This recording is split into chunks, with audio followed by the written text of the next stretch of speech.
नंदन, अब तक आपने अंधविश्वास और पाखंड की तमाम कहानियों को सुनी होंगी, तमाम ऐसे मामले भी देखे होंगे, लेकिन एक कहानी मैं आपको बताने जा रहा हूँ।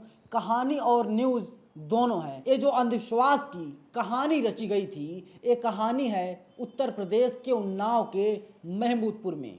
दरअसल अशोक नाम का एक व्यक्ति अपने बेटे के साथ मिलकर के कुछ मूर्तियों को ऑनलाइन वेबसाइट से मंगवाता है। वेबसाइट का नाम है मीशो। वहाँ पर वो ऑर्डर करता है 169 रुपये में 3 से 4 मूर्तियाँ आती हैं। आने के बाद वो सोचता है अब किस तरीके से पैसा कमाया जाए। पैसा कमाने के लिए उसने साजिश रच डाली और जान लीजिए सिर्फ 2 दिन में 35,000 रुपये से ज़्यादा की कमाई उसने कर ली थी। दरअसल कुछ ऐसा हुआ जो मीडिया में अपना बयान जारी किया है रवि के पिता अशोक ने कहा कि मेरा बेटा काफ़ी समय से परेशान था, उसे लेकर के मैं बालाजी चला गया वहाँ पर दर्शन करने के लिए। दर्शन करके आया। हर रोज़ बालाजी सपनों में आया करते थे।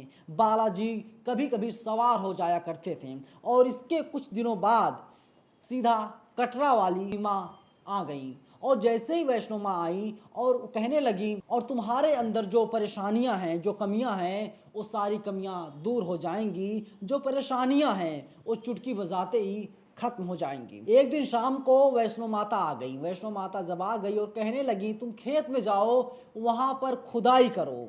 जैसे ही वह व्यक्ति खुदाई करने के लिए पहुंचा और 4 फीट गहरा गड्ढा खोद दिया, वहां से कुछ नहीं निकला और कहने लगा माता जी देखिए हम लोग गरीब हैं, हम लोग अब फावड़ा नहीं चला सकते हैं, हम लोग परेशान हो गए हैं, आप वैसे दर्शन दे दीजिए। फिर इसके कुछ दिनों बाद वैष्णो माता सवार होती हैं और कहती हैं शाम हो रहा है, तुम अपने खेत में पहुंचो और मैं दर्शन देने के लिए आ रही हूँ। और फिर क्या हुआ, वो कहने लगा शाम का समय है, जंगल के रास्ते से हम लोग खेत में कैसे पहुंचेंगे, बहुत मुश्किल हो जाएगा, चलिए अब सुबह चलते हैं। जब सुबह हुई तो अशोक अपने बेटे रवि के साथ फावड़ा और खुरपा लेकर के खेत में पहुंच गया। मिट्टी गीली होने की वजह से वहां जैसे ही उसने मिट्टी को हटाया, इसके बाद वहां से उन्हें मूर्तियां प्राप्त हुई, ऐसा अशोक दावा कर रहे हैं। लेकिन सच्चाई इससे कुछ इतर है। चलिए वहां पर मूर्तियां मिल गई, ये पूरी कहानी आप समझिए ऐसे। जब वहां मूर्तियां मिल गई, इसके बाद कहने लगा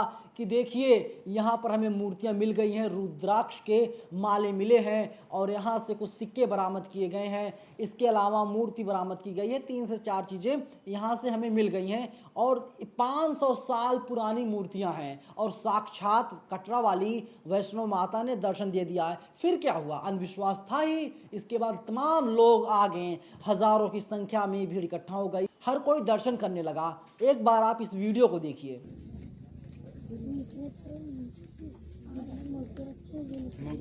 लोग यही कहने लगे देखिए अशोक और रवि का सौभाग्य है, बाप और बेटे का सौभाग्य, इसी की वजह से यहाँ पर लक्ष्मी जी की मूर्तियाँ मिली हुई हैं, कुबेर जी की यहाँ से मूर्तियाँ मिली हुई हैं। तो आप लोग दर्शन कीजिए। आपने जो वीडियो देखा होगा, वीडियो में देखा होगा कि 4 फीट का गड्ढा है और गड्ढे के बगल में रवि बैठा हुआ है और रवि लोगों को प्रसाद देने लगा। लोग जब आने लगे, चढ़ावा चढ़ाने लगे, तो रवि भी प्रसाद देने लगा। लेकिन सोचिए इसके बाद क्या हुआ। इसके बाद जो सच्चाई सामने आई उससे हर कोई चौंक गया। दरअसल मीशो में जो डिलीवरी बॉय था उसका नाम गोरेलाल था। गोरेलाल ने कहा 29 अगस्त को मैंने इन लोगों को इन मूर्तियों को डिलीवर किया था और ये लोग जनता को मूर्ख बना करके ठग रहे हैं। और जब पुलिस ने कड़ाई से पूछताछ की अशोक और रवि से, जो दोनों आरोपी हैं, इन लोगों ने कबूल किया कि उन लोगों ने साजिश रची थी। आसानी के साथ कुछ दिनों में हम लोग अकूत संपत्ति इकट्ठा कर सकते हैं और इसी की वजह से हम लोगों ने ऐसा प्लान रचा और हम लोगों ने वैसा ही किया और 2 दिन में हम लोगों की कमाई 35,000 रुपये हो गई। सोचिए एक दिन में 17,500 रुपये से ज़्यादा, महज 2 दिन में 35,000 रुपये कमाई। आप डीएम बन जाइए, आप एसपी बन जाइए, आप कोई भी अधिकारी नेता बन जाइए, आप 2 दिन में 35,000 रुपये कमाना बहुत मुश्किल हो जाएगा आपके लिए। आप 35,000 रुपये 2 दिन में नहीं कमा पाएंगे सही तरीके से। लेकिन इन लोगों का जो प्लान था, इन लोगों ने साबित कर दिया कि हम लोग कितने बड़े अंधविश्वासी हैं। हम लोग अंधविश्वास में जीते हैं। इसी की वजह से 2 दिन में 35,000 रुपये इकट्ठा हो गया। जैसे ही पोल पट्टी खुल गई, इसके बाद पुलिस ने अशोक और रवि को गिरफ्तार करते हुए जेल भेज दिया है। मैं आप लोगों को बता दूं, पाखंडवाद और अंधविश्वास क्या होता है। जब हम किसी चीज़ के बारे में ज़्यादा नहीं जानते और आंख मूंद करके उस पर भरोसा करते हैं तो उसे अंधविश्वास कहा जाता है। और पाखंड होता है कि हमें जितना ज्ञान है उस ज्ञान का हम दुरुपयोग करके धार्मिक कर्मकांडों के जरिए पैसे कमाने लगें तो उसे पाखंड कहा जाता है। तो ऐसे ये लोग ब्राह्मण नहीं थे, लेकिन इसके बाद भी ये लोग इस तरीके की घटनाओं को अंजाम दे रहे थे। अब तक आप सोच रहे होंगे कि इसके सबूत कहाँ हैं। अब आप अपनी स्क्रीन पर देखिए, 165 रुपये श्री धन लक्ष्मी कुबेर भंडारी यंत्र, श्री धन लक्ष्मी कुबेर भंडारी यंत्र करके इन लोगों ने सर्च किया था और वहाँ पर इन लोगों को ऐसा सामान मिल गया। इन लोगों ने ऑर्डर कर लिया था। और आप देखिए पूरा, मैं आपको सबूत साथ दिखा रहा हूँ, package details, COD cash on delivery इन लोगों ने ऑर्डर किया था 169 रुपये का।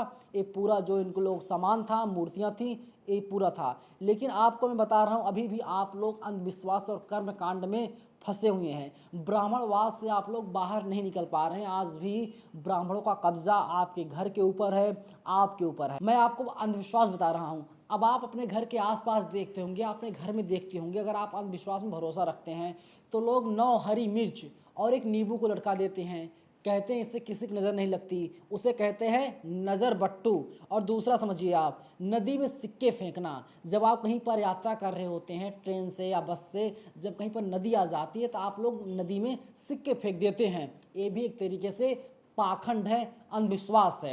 अंधविश्वास ऐसे है, पहले ज़माने के लोग जो थे वे लोग नदियों से पानी पिया करते थे। और आज भी कहा जाता है कि आप लोग पीतल के बर्तनों में पानी पीजिए। लेकिन जब लोग जो सिक्के चलते थे वे पीतल के होते थे, लोग नदियों में सिक्के फेंक दिया करते थे, उससे पानी जो है वो साफ हो जाया करता था। लेकिन आज के जो सिक्के हैं वो पीतल के नहीं हैं, बल्कि वो लोहे के सिक्के आजकल हमारे और आपके हाथों में है। इससे पानी साफ नहीं हो सकता, ये भी अंधविश्वास है। और देखिए वहीं तीसरा, पानी का गिरना। जब कहीं पर पानी गिर जाता है आप लोग उसे अच्छा और बुरा कहने लगते हैं। शुभ यात्रा, आप लोग कहते हैं कि हाथी देखकर निकलो, शगुन लेकर के निकलो, आप लोग कहते हो कि दही खाकर निकलो तो यात्रा जो है अच्छी हो जाती है, ये भी अंधविश्वास है। इसके अलावा नारियल तोड़ना।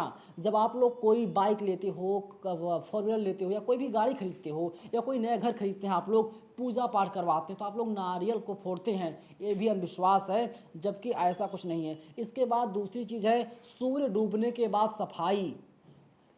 आज भी कहा जाता है कि जब शाम को अंधेरा हो जाता है इसके बाद आप लोग घर की सफाई ना कीजिए, क्योंकि आप लोग परेशान हो जाएंगे। तमाम जो है नक्षत्र और ग्रह जो हैं उसका प्रकोप आपके ऊपर हो जाएगा।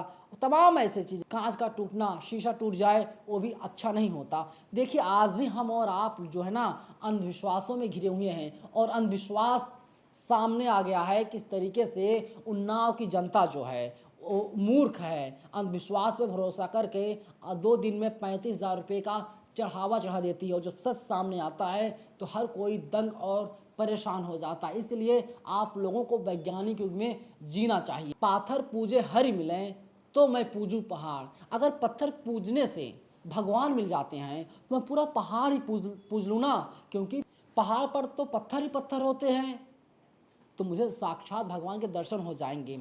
लेकिन ऐसा कुछ नहीं है। आपको और हम लोगों को ब्राह्मणवाद से निकलना होगा।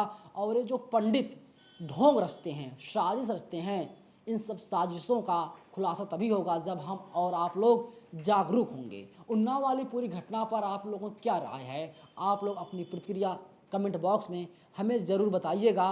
और बाबा साहब ने एक बात कही थी, बाबा साहब ने कहा था, शिक्षा उस शेरनी के दूध के समान है जो पिएगा और गुर्राएगा। इसीलिए अगर आप लोग पढ़ाई लिखाई कर लेंगे, अगर आप लोग बाबा साहब को मानते हैं तो कभी भी आप ब्रह्मा विष्णु महेश की पूजा नहीं करेंगे, इन पाखंडवाद के चक्कर में नहीं पड़ेंगे। इसलिए आप लोगों को चाहिए पढ़ाई लिखाई आप लोग ज़रूर कीजिए, तभी आपका समाज आगे बढ़ सकता है। शुक्रिया।